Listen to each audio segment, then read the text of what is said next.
मध्य प्रदेश की ऊर्जा धनी सिंगरौली जिले में सिंगरौली से प्रयागराज नेशनल हाईवे सड़क 135C प्रस्तावित होते ही यहां मुआवजा माफिया सक्रिय हो गए हैं। बल्कि हूबहू जैसी ही रोड का मैप प्रस्तावित हुआ, वैसे ही दर पतर दर 2 महीने के भीतर 2500 से अधिक मकान का निर्माण कार्य कर दिया गया। यह नेशनल हाईवे सड़क सिंगरौली जिले के 33 गांव से होकर गुजरेगी, जहां चितरंगी और दुधमनिया तहसील गुजारनी थी।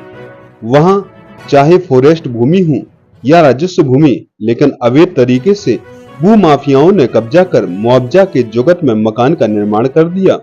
हालांकि ज्यादातर कब्जा करने वाले प्रशासनिक क्षेत्रीय कर्मचारियों से लेकर राजनीतिक रसूखदार भी शामिल हैं।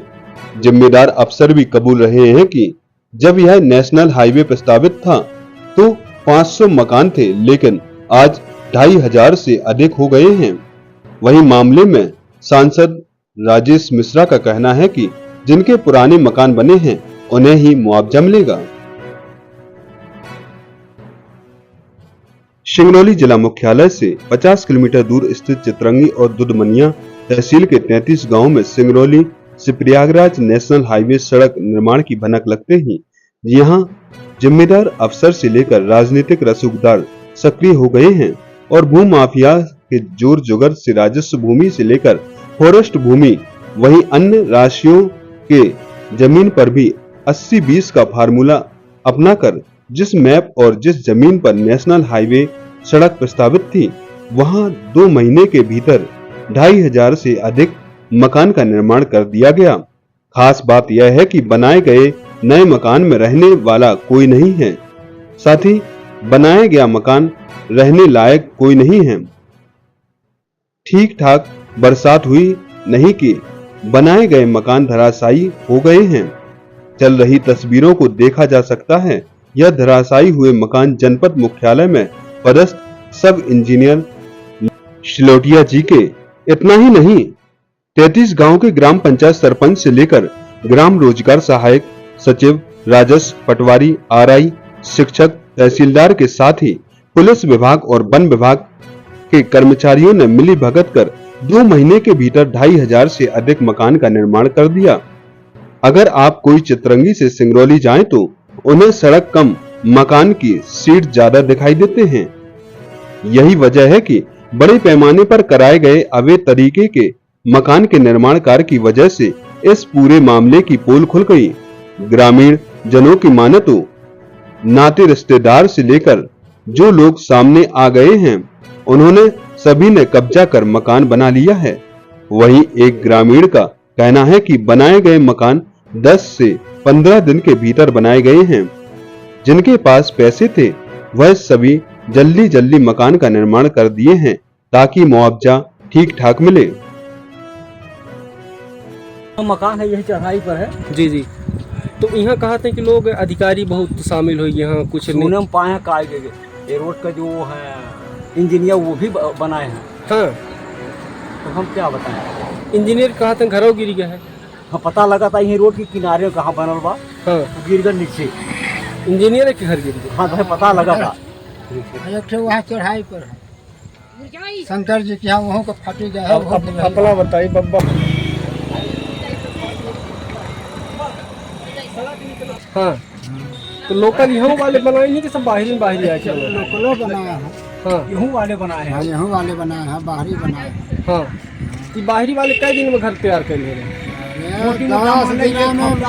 एक हफ्ता 10 दिन इतना में सब तैयार। हाँ, तो पूरे सड़क के किनारे किनारे घर बने हैं, उधर ही के हैं। हाँ हाँ, कहाँ था अधिकारी कर्मचारी नेताओं के घर सामने। हाँ, सबकी मिली भगत से बने।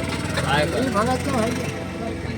तो अपना बच्चे कहाँ चाहिए थे कि अपना बच्चे इनका अधिक मुआवजा मिले कि जितना उनका मिली बाहरी वाले इनका वही हिसाब से अपना पसंद करें। हम लोग तो बनाया नहीं है तो काम मिलेगा। का जमीन हम लोग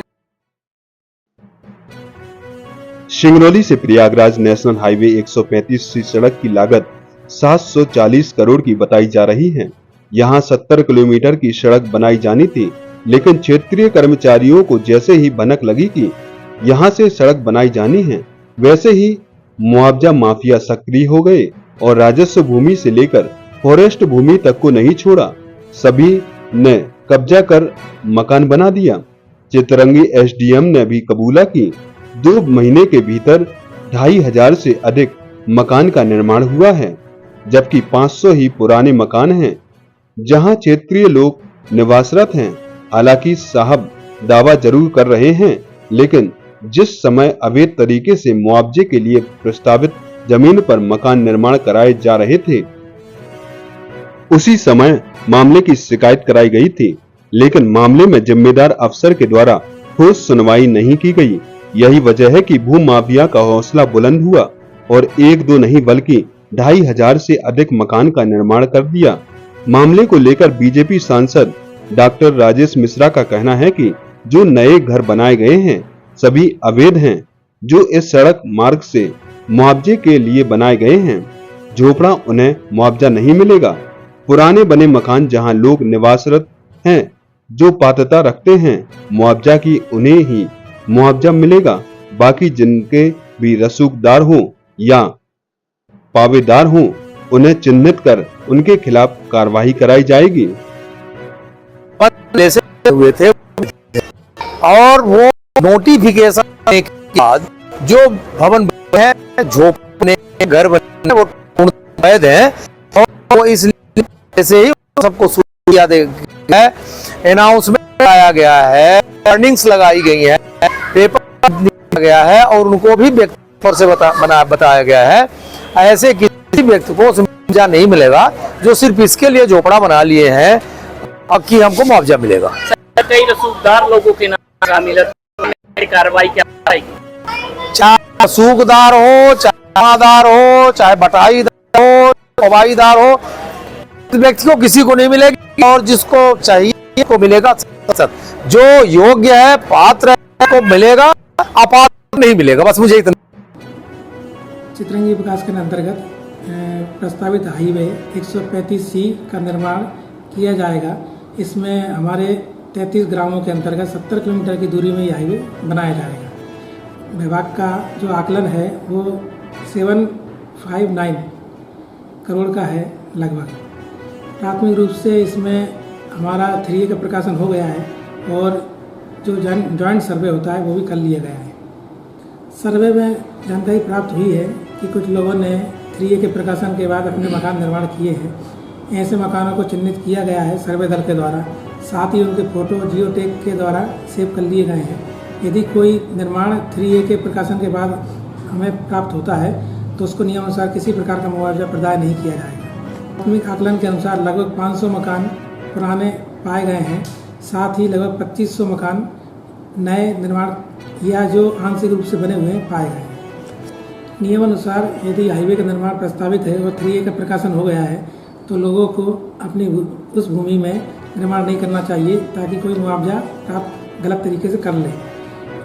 हम प्रयास कर रहे हैं कि कोई भी मुआवजा गलत प्राप्त न करें। इसके लिए हमने समय समय पे सूचना प्रकाशित कराई, अखबार में प्रेस नोट जारी कराया, साथ ही हमारे द्वारा मौके पे जाके समझाइश दी गई और हमने ऑटो के माध्यम से इसका अनाउंसमेंट भी कराया और फ्लैक्स बैनर आदि भी लगाए गए हैं जिससे कि कोई नया निर्माण ना करे। ऐसी शिकायत अभी संज्ञान में नहीं आई है। यदि कोई इस प्रकार मुआवजा प्राप्त करने के उद्देश्य से निर्माण करेगा तो उसे मुआवजा प्रदान नहीं किया जाएगा। साथ ही ये गलत प्रवृत्ति है, इसे बंद किया जाएगा। बहरहाल मुआवजा माफियाओं ने 80-20 का फार्मूला अपनाकर राजस्व भूमि से लेकर फॉरेस्ट भूमि तक अवैध तरीके से 2 महीने के भीतर मकान का निर्माण कर दिया, जिसमें स्थानीय हल्का पटवारी की अहम भूमिका रही। उन्हीं के इशारे पर तमाम मकान का निर्माण कार्य कराया गया है। मीडिया में मामला आने के बाद जिम्मेदार अफसर से लेकर राजनीतिक नेता नींद से जागे हैं, जो कार्रवाई की बात कर रहे हैं।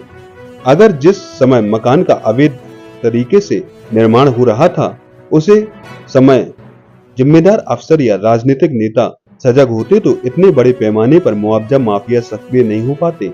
IN7 न्यूज के लिए सिंगरौली से कैमरामैन सूर्य प्रताप सिंह चंदेल के साथ बाबू श्रीमान सिंह चंदेल की ब्यूरो रिपोर्ट।